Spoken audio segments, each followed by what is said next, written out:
علی امین اپنا علی نواز صاحب welcome to the شو۔ یہ جو علی امین گنڈاپور صاحب وضاحت پیش کر رہے ہیں، یہ خان صاحب نے تو نکلنے سے پہلے لاہور سے کہہ دیا تھا میرا پرامن لانگ مارچ ہے، چونکہ پچھلی دفعہ مئی والے آپ کے لانگ مارچ سے پہلے شیخ رشید صاحب کے بیانات تھے کہ خونی انقلاب آئے گا، یہ ہوگا وہ ہوگا، تو گورنمنٹ نے اس میں سے ایک جواز نکال لیا تھا جیسے بھی ہے کہ بھائی یہ تو خونی مارچ اور اس طرح کی باتیں کر رہے ہیں تو ان پہ کریک ڈاؤن کریں، وٹ ایور جو بھی ہے۔ میں کریک ڈاؤن کو جسٹیفائی نہیں کر رہا، لیکن گورنمنٹ نے ایک اس کا جواز ڈھونڈ لیا تھا۔ اس دفعہ ہاں سب کہتے رہے پرامن ہے، فیملیز آئیں گی، یہ ہوگا، لیکن علی امین گنڈاپور کی جو آڈیو سامنے آ گئی ہے اور وہ کہہ رہے ہیں کہ میرا جو راستہ روکے گا میں تو پھر اپنا کام کروں گا، یہ تو پھر آپ خود ہی ایک راستہ دے رہے، جواز دے رہے ہیں گورنمنٹ کو۔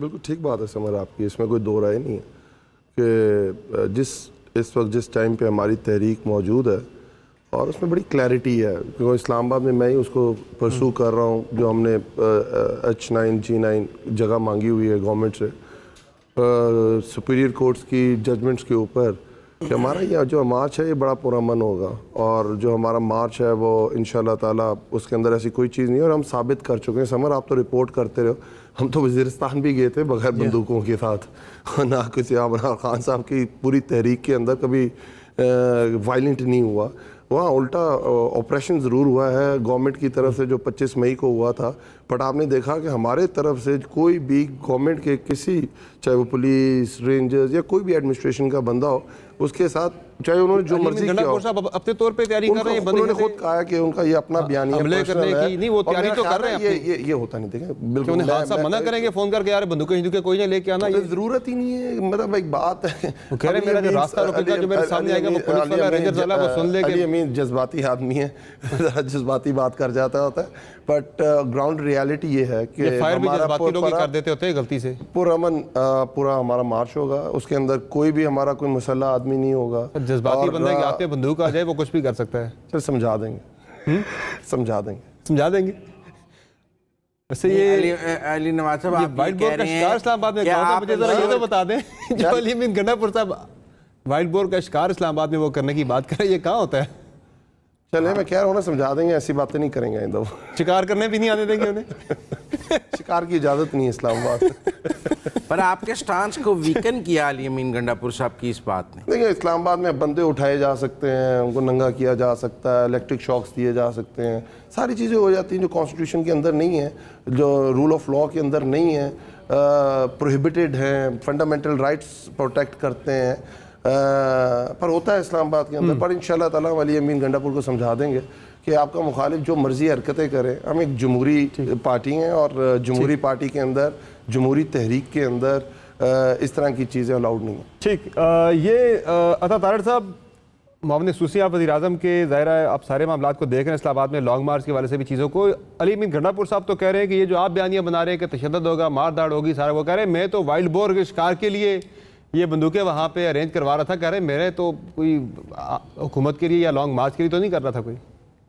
ہاں، میں اکثر ٹورسٹ آتے ہیں باہر سے، امریکہ، یورپ سے، وہ یہ ایئرپورٹ کے پاس وائلڈ بور کا شکار ہی کیپٹل سٹی میں کھیلتے ہیں۔ آپ بھی پرانے اسلام آباد کے رہائشی ہیں، میرا بھی بچپن بھی اسلام آباد گزرا ہے، میری بہت ساری فیملی اسلام آباد میں، اور آج سے نہیں، 1960 سے جب اسلام آباد بن رہا تھا۔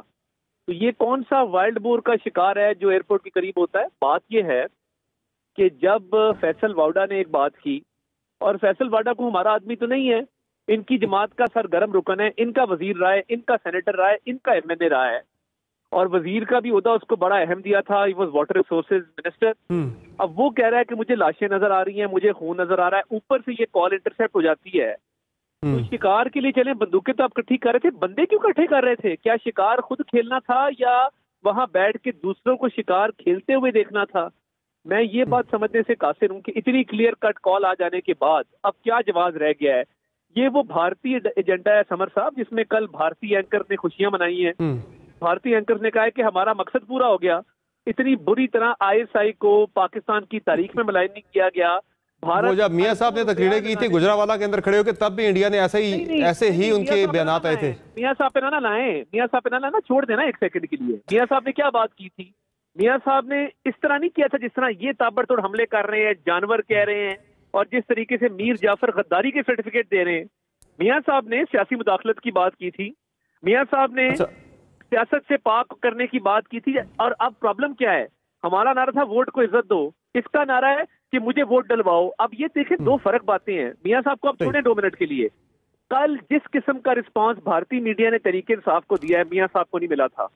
جس قسم کا رسپانس بھارتی میڈیا میں جو خوشیاں منائی گئی ہیں, کوئی ایجنڈا یہ چاہتے تھے کہ لاشیں گریں وہاں پہ بھارت خوش ہو. چلے سر, انڈیا تو ہمیشہ ایکسپلوئٹ کرتا ہے, موقع کی تلاش میں ہوتا ہے. کوئی بھی لیڈر ہمارا بیان دے دے, وہ اس کو اٹھا کے کہاں سے کہاں لے جاتے ہیں. وہ یا صادق کا بیان ہو یا وہ عمران خان صاحب کا بیان ہو یا کسی اور کا بھی ہو. مجھے صرف یہ بتا دیں کہ آپ کو سپریم کورٹ جا رہے ہیں اس معاملے کو لے کے, چونکہ وہاں بھی ایک پٹیشن آپ کی لانگ مارچ کے حوالے سے ایک ہے. یہ علی بن گنڈا پور والا معاملہ جو ہے وہ سوموار کو آپ لے کے جا رہے ہیں, ٹیک اپ کر رہے ہیں. میں عرض کر دیتا ہوں. سلمان اسلم بٹ صاحب سابق اٹارنی جنرل پاکستان ہیں جی, ان کو وزارت داخلہ نے بطور ایک اسپیشل کاؤنسل انگیج کیا ہے, اور عمران خان صاحب سے جواب مانگا گیا تھا جی یہ آپ کیوں لانگ مارچ کر رہے ہیں, جب آپ پچھلی دفعہ بھی آپ نے وعدہ پورا نہیں کیا تھا اور آپ جس حد تک آپ کو جانے دیا گیا تھا آپ اس سے آگے چلے گئے تھے. تو دیکھیے وہ اب جواب ہم یہ بھی وہاں پہ رکھیں گے آڈیو اور سب ٹائٹل کے ساتھ رکھیں گے. ٹھیک, تو یہ معاملہ ہے کہ ہم سپریم کورٹ بالکل جائیں گے اور ایڈیشنل اپلیکیشن بھی فائل کریں گے. ہمارے ساتھ رہیے عطا صاحب. ثنا بچا صاحبہ, کیا لگ رہا آپ کو کہ جس طرح میں نے پہلے بات کی کہ 25 مئی والے میں شیخ رشید صاحب کے بیانات تھے, خونی انقلاب آنے والا, خونی مارچ, ایسی باتیں جس پہ گورنمنٹ کو جواز مل گیا تھا کریک ڈاؤن کرنے کا, تو اب بھی آپ کو لگ رہا ہے کہ علی امین گنڈا پور صاحب نے ایک دے دیا موقع حکومت کو کریک ڈاؤن کرنے کا, سختی کرنے کا, سارا کچھ؟ مجھے تو یہ سمجھ نہیں آئی سمر صاحب کہ آپ نے احسان اللہ احسان کو لیا تھا فون پر یا علی امین گنڈا پور کو لیا تھا, کیونکہ بالکل ہی طالبان مائنڈ سیٹ کی ہے, اور یہ گفتگو ہم پہلے بھی سن چکے ہیں. نہیں, میں کہہ رہی ہوں یہ مائنڈ سیٹ بھی طالبان کا تھا, یہ ٹون بھی طالبان کی تھی, اور یہ گفتگو بھی طالبان ٹائپ تھی. اور میں طالبان تو کیا کریں گے کیا نہیں کریں گے, اور اس پر یہ کہ ہمارے پینلسٹ بیٹھ کے ہنس رہے ہیں کہ ان کو سمجھا دیں گے یا وائٹ بورڈ کے اوپر ہنسی آ رہی ہے, بڑی مذائقہ خیز بات لگ رہی ہے. مجھے تو افسوس ہے کہ اس ملک میں یہ سیاستدان ہیں, یہ ہماری پارلیمنٹ میں ہوتے ہیں, یہ ہمارے فیصلے کرتے ہیں. اگر ان کے رویے یہ ہیں تو میں تو پھر مجھے تو 2 بار سوچنے کی ضرورت ہی نہیں ہے کہ اس ملک میں جب جو ہوا ہے, جب مارشل لاء آئی ہے, وہ اسی لیے آئی ہے شاید کیونکہ یہی رویے ہمیں یہاں تک لے آئے ہیں. آج جس چیز کے اوپر اتنا ڈھنڈورا ہے کہ آرمی چیف ہماری مرضی کا ہو, الیکشنز ہمارے موجودہ وقت پر دیے جائیں, اگر آپ یہ چیزیں بیٹھ کے پارلیمنٹ میں کر لیتے. آج آپ کو یاد آ رہا ہے کہ برہنہ کر کے لوگ تشدد کا شکار بھی ہو جاتے ہیں انٹیلیجنس ایجنسیز کے ہاتھوں. جب ہم بار بار یہ بات اٹھاتے تھے تب آپ نے کوئی قانون سازی کیوں نہیں کی؟ ایک پورا ایڑی چوٹی کا زور لگا دیا آپ نے اپنی مرضی کا آرمی چیف لانے کے لیے یا اپنی مرضی کے وقت پر الیکشنز لگوانے کے لیے. کیا ہی اچھا ہوتا کہ جب آپ پارلیمنٹ موجود تھے تو آپ دوسروں کے اوپر کیسز بنانے کے ساتھ ساتھ قانون سازی بھی کرتے اور ایسے لاز بھی بناتے جس سے جمہوریت مستحکم ہوتی. کسی بھی آرمی چیف کا کوئی بھی فرد ہوتا جو بھی آتا جمہوریت کو تھریٹن یا حکومت. میں وہیں آ رہی ہوں, اور یہی بات میں کہہ رہی ہوں نا, جب کہا جاتا تھا یہ بروٹلی ISI والے یا انٹیلیجنس ایجنسیز والے لوگوں کو اٹھاتے ہیں جو مسنگ پرسنز ہیں, تو کس نے ہمیں اس پر سپورٹ کیا؟ کون, کتنے لوگ اٹھائے گئے؟ مطلب میں نے تو کبھی نہیں کہا کہ مجھے کس قسم کی تھریٹس آئی ہیں. اگر میں بھی بیٹھ کے بتانے لگوں تو پھر بہت افسوس کی بات ہو جائے گی. آپ کو یہ تھریٹس کو, میں تو نہیں تھریٹس کو کر سکتی. اور آخری بات میں سمر صاحب یہ کہنا چاہوں گی کہ جب ہم بار بار کہتے ہیں نا اداروں کو اپنی حدود میں رہنا چاہیے, تو میری گزارش ہے آپ سے کہ ان اداروں میں میڈیا بھی آتا ہے, میڈیا کو ذمہ داری نبھانی چاہیے, آپ کو بھی ذمہ دار صحافت کرنی چاہیے. یہ آپ علی امین گنڈا پور صاحب کو پلیز مائک اور پلیٹ فارم مت دیجیے دہشت گردی پھیلانے کا یا اس طرح کے پرتشدد رویے اپنانے کا. It's not on. چلے, وہ تو سیاسی رہنما ہے, ان کی طرف سے ان سے منصوبے کا آڈیو لیک سامنے آئی ہے مبینہ, تو وہ ان سے ظاہرہ ہم نے تو لینا جواب ان سے. شاید آپ پروگرام کری تھی, آپ بھی شاید ان سے یہ لیتی موقف اور یہ لینا چاہیے. جواب لینا ہے لیکن ان کو پورا موقع دیجیے کہ جواب ان کا اگر درست نہ ہو تو آپ ان کو کٹ بھی کریں نا. وہ تو دیکھیں ان کے اپنے پارٹی کے رہنما اس چیز کو ڈیفینڈ نہیں کر رہے, وہ کہہ رہے ہیں کہ یہ جسٹیفائڈ نہیں ہے جو وہ باتیں کر رہے ہیں. وہ تو سارا کچھ کھل کے سامنے آ گیا نا, اس پہ کافی ایمبیگوٹی. آپ نے ان کو کہا کہ وہ غلط ہے؟ کیا آپ نے ان کو کہا کہ وہ غلط کہہ رہے ہیں؟ ان کو یہ بات نہیں کرنی چاہیے, آپ کو ایک لفظ کا استعمال نہیں کرنا چاہیے جو قرآن نے بھی نہیں کیا. آپ نے ان کو ٹوکا, اور یہ شریعت کا نفاذ کرنے آ رہے تھے طالبان. یہ مدینہ کی ریاست. سمر صاحب میری بات سن لیجیے, اگر آپ نے مجھے تکلیف دیا آنے کی تو ذرا گوارا بھی کر لیجیے. میں نے بھی بہت دیر تک آپ کی باتیں سنی, سب کی باتیں سنی.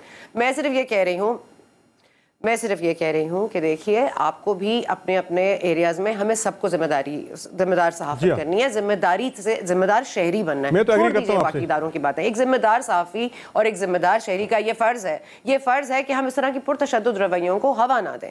ان کو بات کروائیں، بالکل کرائیں، لیکن مطلب آپ ان کو پلیز ان کے جملوں کو پلیز اتنی روم مت دیں اور اس کے بعد بیٹھ کے اس کا مذاق مت اڑائیں. مطلب بہت آئی کنڈیم کہ جو ان کو مضحکہ خیز کہہ رہے ہیں، جو اس کو لائٹلی لے رہے ہیں. آئی کنڈیم اٹ. یہ کوئی رویہ نہیں جس کو لائٹلی لیا جائے. اور یہ ہمارے لیے سوچنے کا مقام ہے کہ ہم نے کن کن لوگوں کو سیاستدان بنایا ہے. صحیح کی طرف جب آئے گا تو اس میں رانا ثناء اللہ صاحب یہ کہہ رہے ہیں کہ یہ خطرناک کھیل ہے، اور گجرات میں وہ کہہ رہے ہیں کچھ منصوبہ بندی ہو رہی ہے. یہ کیا منصوبہ بندی ہے یہ علی نواز اعوان صاحب سے جانیں گے، لیکن سناتے پہلے اس بارے میں رانا ثناء اللہ صاحب نے کن خدشات کا اظہار کیا، ذرا سن لیں. فتنہ جو ہے اپنے اس شیطانی کھیل کو اس شیطانی مارچ کے ذریعے سے جو ہے وہ پورا کرنا چاہتا ہے. اس میں گجرات بھی پیش ہے، ایسے اور بھی کئی جتھے ہیں، ان کی بھی گفتگو، ان کی بھی تیاریاں جو ہے وہ ہمارے نوٹس میں ہیں. یہ بہت خطرناک کھیل ہے. ان کی گفتگو، ان کی تیاریاں بھی ہمارے نوٹس میں ہیں. گجرات بھی پیش ہے، وہاں پہ ایسا کیا ہونے والا ہے؟ علی نواز اعوان صاحب، یہ کیا ہونے والا ہے گجرات کے اندر؟ کوئی خون خرابے کا کوئی پلان ہے کسی جگہ پہ کوئی؟ اور اسلام آباد میں آ کے آپ کا کیا پلان ہے، ذرا وہ بتائیں، چونکہ آپ میزبان ہیں اس پورے لانگ مارچ کے اسلام آباد کے اندر. یہ H9 کے اندر آ کے بیٹھیں گے، کتنے دن بیٹھیں گے، آگے تو نہیں بڑھیں گے، یا کوئی پلان بھی آگے بڑھنے کے حوالے سے اگر مطالبات نہیں مانے جاتے؟ اچھا میں اس پہ آتا ہوں. سمر آپ تو پینل بھی چینج کر دیتے ہیں نا بتائے بغیر، تو تھوڑی سی جو باتیں ہوئی، شکر ہے آج آپ کو بتایا گیا. آپ جو میڈیا ہینڈلنگ کرتے ہیں وہ بالکل اچھی نہیں کرتے. اور سمر میرا خیال ہے آپ ان لوگوں میں سے ہیں جتنا میں جانتا ہوں، آپ رپورٹنگ کر کے اوپر پہنچے ہیں. آپ سٹیپ بائی سٹیپ اوپر آئے ہیں اور محنت کر کے آئے ہیں. آپ ڈائریکٹ اینکر پرسن نہیں بنے. نہیں، آپ ڈائریکٹ اینکر پرسن نہیں بنے. تو میرا خیال ہے شاید آپ کو جتنا پتا ہوگا دوسروں کو شاید نہیں ہوگا، پر شاید سیکھنے کا عمل آپ سیکھ لیجیے گا ان سے کہ کن کو لینا چاہیے اور کن کو نہیں لینا چاہیے، اور کب کٹ کرنا چاہیے کب نہیں کٹ کرنا چاہیے. پر میں تو دیکھ رہا ہوتا ہوں پروگرامز کے اندر رانا ثناء اللہ بیٹھا ہوتا ہے، وہ تو 92 لوگوں کو گولیاں لگی تھی ماڈل ٹاؤن میں.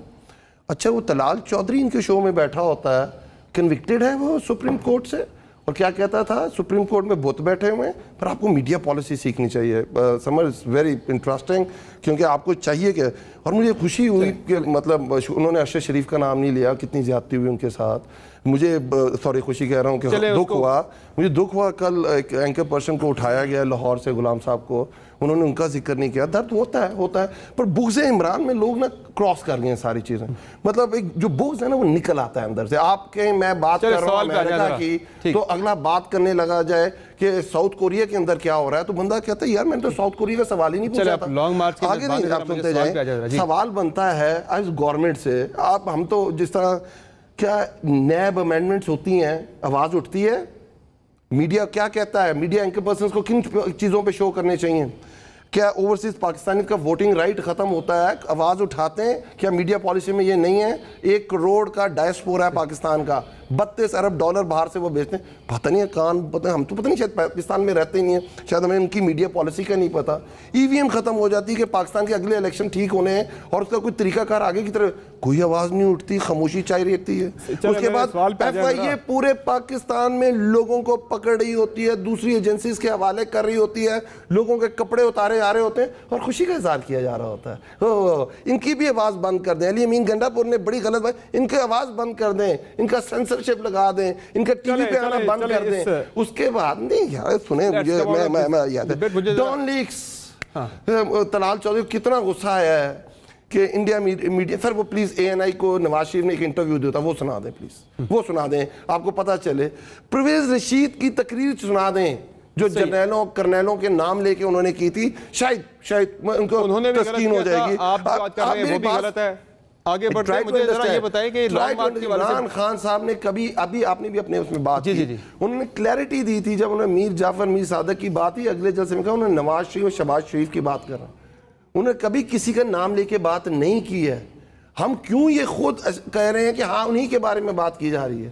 پاکستان کی تاریخ کے اندر کسی پولیٹیکل پارٹی کے خلاف اس طرح کے پولیٹیکل پریس کانفرنس نہیں ہوئی ہے.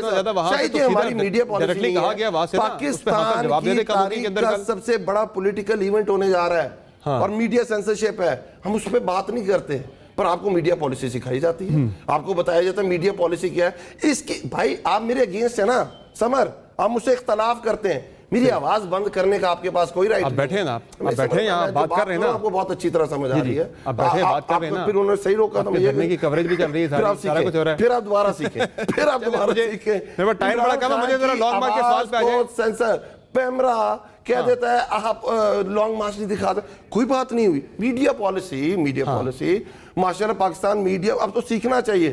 میں تو مجھے خیر ہے میں سیکھ لوں گا, ان کے لیکچرز ہونے چاہیے آکسفورڈ میں, ان کے لیکچرز ہونے چاہیے بریڈفورڈ. ایک چانسلر بریڈفورڈ یونیورسٹی کا رہا ہے, اس کی آواز کو آپ سینسر کر رہے ہیں, اس کی, اور دوسری طرف فیصل واڈا کو آپ پی ٹی وی پہ دکھا رہے ہیں. یہ ہے میڈیا پالیسی. وہ پی ٹی وی دکھا رہا ہے. چلیں مزمل صاحب کچھ کہنا چاہ رہے ہیں. دیکھیں, تحریک انصاف نے جو بویا تھا وہی کاٹ رہی ہے. اچھا, جو فصل انہوں نے بوئی 4 سالوں میں, یہ وہی فصل کاٹ رہے ہیں.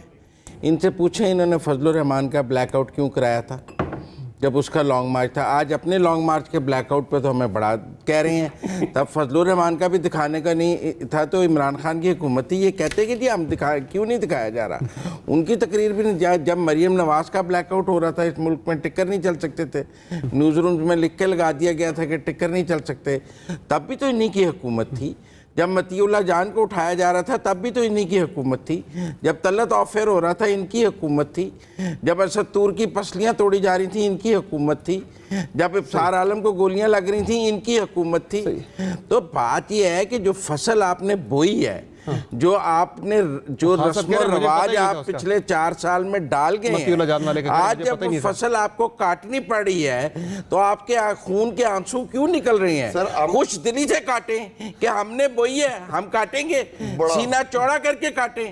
روکنے, آج رونے کی کیا ضرورت ہے؟ مزمل سہروردی, آپ کی آواز میں بڑا درد ہے اور میں سمجھتا ہوں آپ کو درد بھی ٹھیک ہے, کوئی غلط درد نہیں ہے آپ کی آواز میں. بات کرنے کا مقصد ہے, اگر آپ اتنے اچھے پیور اچھے جرنلسٹ ہیں اور ماشاءاللہ بہت اچھے ہیں, مجھے بتائیں نا یہ ہر دور کے اندر یہ بندے اٹھاتا کون ہے؟ ہمارے دور میں ہم نے اٹھا دیا. آپ کے دور میں جب اٹھتے تھے تو آپ بتائیں, نون لیگ کے دور میں کس نے اٹھائے تھے؟ نہیں, مجھے بتا دیں, آپ کو پتا ہے ابصار عالم کو جو جس بندوں نے گولی ماری تھی, I was the first one, جب میں ان کے پاس ملنے گیا, جب ان کو آپریٹ کر رہے تھے, اس کا آپ کو پتا ہے کیا رپورٹ آئی ہے؟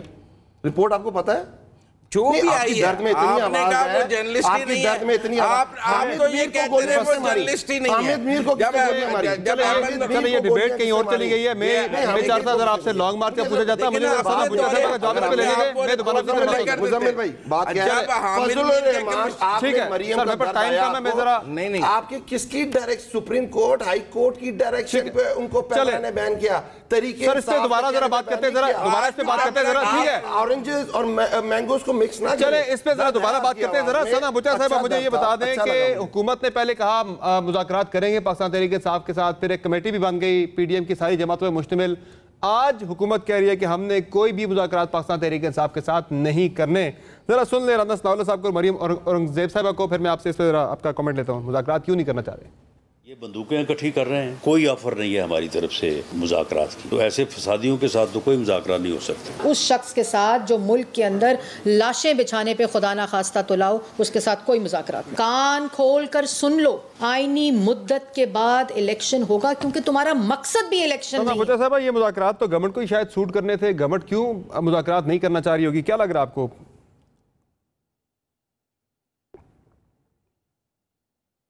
اگر آپ اجازت دیں تو ظاہر ہے کیونکہ علی نواز اوان صاحب نے میرے اتنی شان میں اتنی 1.5 منٹ یا 2 منٹ کی جو تقریر کی ہے, میں صرف یہ بتاؤں گی کہ جو سابق D G I S P R ہیں ان کی باتوں پہ یقین مت کیا کریں, اپنی انفارمیشن نکالا کریں. سابق D G I S I اور سابق D G I S P R, ان کو بولیں تھوڑی سی انفارمیشن نکال لیں کہ میں نے ڈائریکٹ اینکر بنی تھی یا میں نے 10 سال پہلے میڈیا کیا ہے.